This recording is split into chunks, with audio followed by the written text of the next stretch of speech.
So I'd like to invite our chair, Ghislaine Boddington, to the stage. Ghislaine is a talented artist, curator and presenter. She is creative director of Body Data Space, and she's also a reader in digital immersion at the University of Greenwich. Ghislaine, over to you. Thank you, Celia.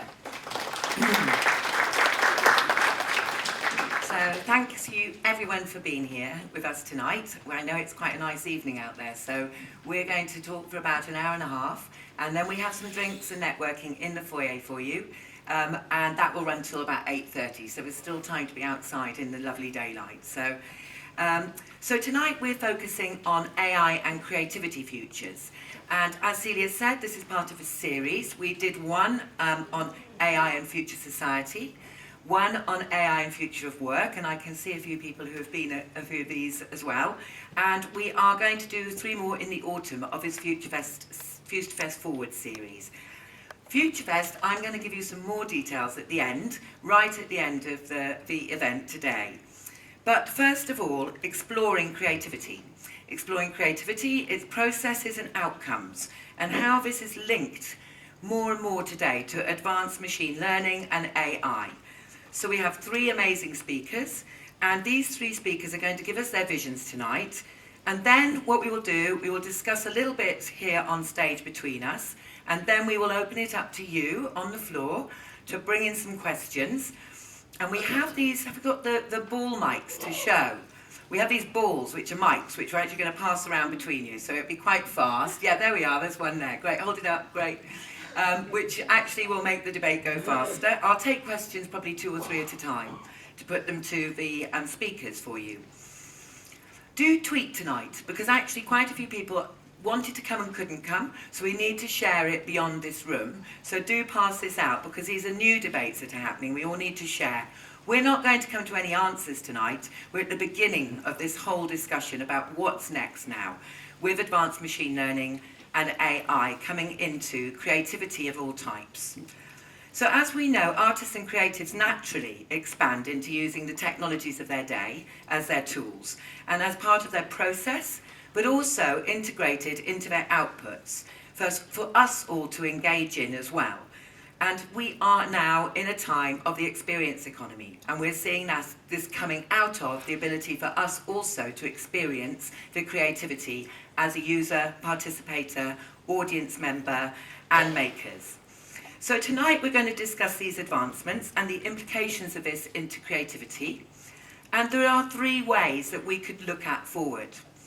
Of course, artists will continue to create work without digital technologies of any type, always, or using today's digital tools to good effect.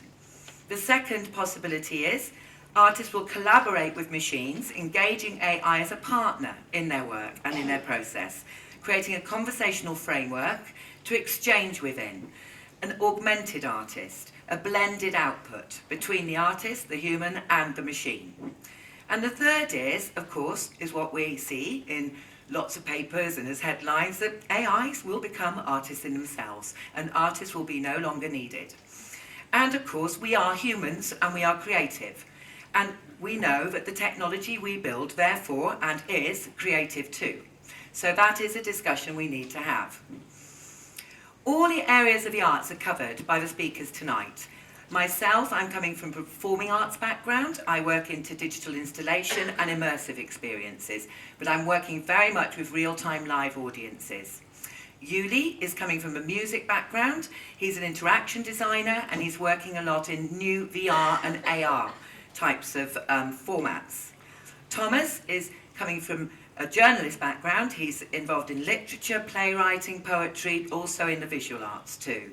And Victoria is here as a digital artist, but also very involved in the sci-art movement, or the crossover between scientists and artists, and she's going to put that into the mix. We all work in an interdisciplinary way. And also in all our work, we work with the body, whether that body is the artist's body, the audience body, participant or user. We all work with technology too. And there's always content, whether that's an issue, a topic, a theme, a message that we're putting out into the world. And it's the weave between these 3 things, the body, the technology, and the content, these three elements that actually is very important. It's a bit like plaiting or braiding. You've got to get this mix going simultaneously together. We all know ropes or plaits in hair fall apart if they're not simultaneously and solidly braided through. So the content that emerges in this scene, in anyone working with technology, needs to be very carefully woven through the system, the setup, the process. So many of us are looking at the blend between the virtual and the physical body, the data body, and how that actually is blending and becoming mixed together. We're re-engaging with the concepts of presence, the concepts of consciousness, and we're looking for new ways to interact, new ways which actually allow us to have a conversation with our technologies and also our users to have a conversation and be creative too. It's not new, this area. There have been artists working with advanced machine learning for many years. Generative work, reactive work, interactive work. We've seen these words around for a while. And in fact, one of them is in the audience, Stanza, and we are showing his work in the foyer. Stanza's well known in his field since the 90s, and he will also be with us at FutureFest. But it is advancing now, as AI starts to become available to more of us, not all of us, and we need to hit that diversity issue.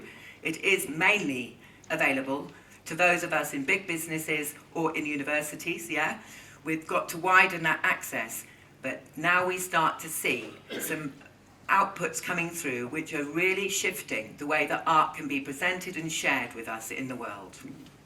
So I'm now going to hand over to the three speakers who will give us 6 minutes each of their visions and then bring them back into a discussion.